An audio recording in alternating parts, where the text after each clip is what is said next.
আগে কে গিয়েছিল, পরে কে গেছে, কোন দলের কোন নেতা গেছে, কিসের জন্য গেছে, কিভাবে মিটিং করেছে, আজকে চিন্তা করতে হবে। আপনারা দেখবেন কিছুদিন আগে একটা ইয়েতে পার্লামেন্টে সংসদে আক্রমণ কারা করেছিল,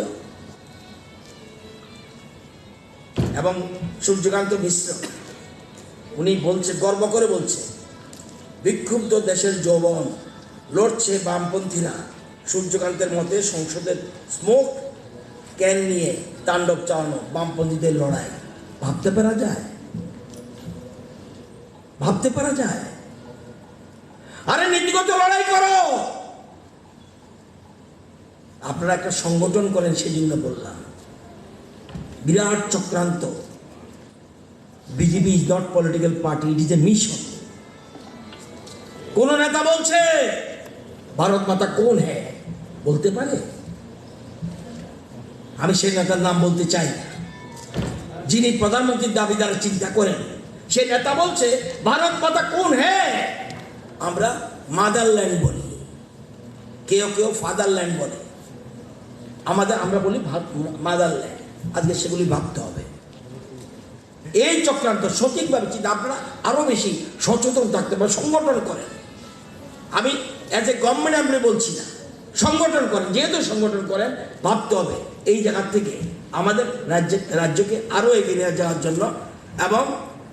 এবং এই যে জিনিসগুলি কারা কারা করেছে, ইন্টারোগেশনের সঙ্গে সংসদে করার অর্থ হলো নিউজের এর আসা, এটা প্ল্যান করে করেছে।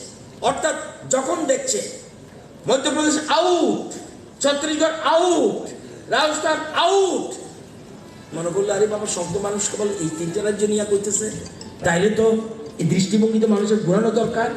ডাইরেক্ট চলে গেল পার্লামেন্টে। কয়েকটা স্টল ভিজিট করলাম, মানে খাবার আইটেম তো আছে আলাদা কথা, এমনভাবে চেইন বানাচ্ছে, নেকলেস বানাচ্ছে, বললেন কিচ্ছু না, অথচ কলেজের ছেলে মেয়েরা এসে এগুলি পারচেজ করছে সেলফ হেল্প গ্রুপের দ্বারা। আজকে এরমভাবে আমরা তো সেই জন্য primary sector agri, horti, fishery আর এয়ারডি আমরা সবচেয়ে বেশি গুরুত্ব দিচ্ছি। আমাদের জমির পরিমাণ খুব কম। এটা কিন্তু আপনারা দেখলে আশ্চর্য হবেন, উত্তর পূর্বাঞ্চলের সব জায়গা থেকে কৃষি জমির পরিমাণ সবচেয়ে আমাদের কম, অনলি 24%। 24%। আমরা বর্তমানে 8টা ডিস্ট্রিক্টের মধ্যে আমরা 3টা ডিস্ট্রিক্ট, দক্ষিণ গোমতী, সিপাহীজলা, অলরেডি